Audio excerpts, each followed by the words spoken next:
So we've got Aaron with us now. Aaron, what was the first version of Laravel that you ever used? Gosh, it's been so long. I think the first version was 4 something, but it was like in 2013 or 14. So it's been a super long time. I don't really remember. So what brought you into the Laravel world? Originally, what brought me in was I was a PHP developer before.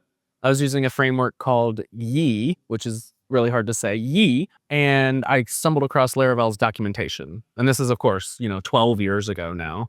So that's what originally brought me in. I think since then, in the past maybe 5 to 7 years, it's really like the community of people are just so like kind and welcoming, but also it feels like everybody is trying to build their own business life project. And it just feels like a very entrepreneurial community.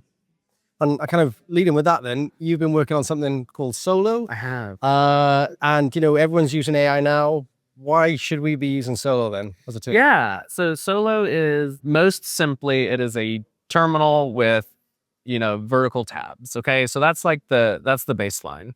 And so it allows you to organize your terminal tabs by projects. Like maybe you're working on front end, back end. Maybe you're working on a work project and a side project. And so like you can organize them by project.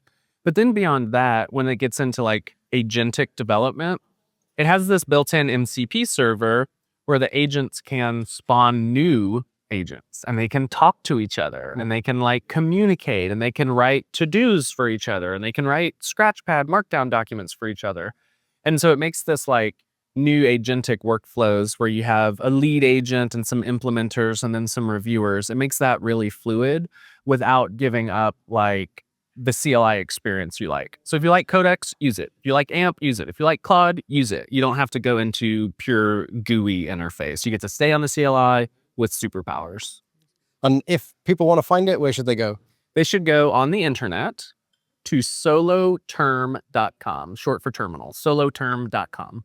Awesome. And just one last one. Tell me. Because you seem to be doing everything. What is the craziest project you've worked on? I mean, I've seen some of your tweets about like the plotter. Yeah. Over the years, what is the craziest thing you've ever done? I've done a lot. I think the craziest stuff I've done is probably the physical world stuff.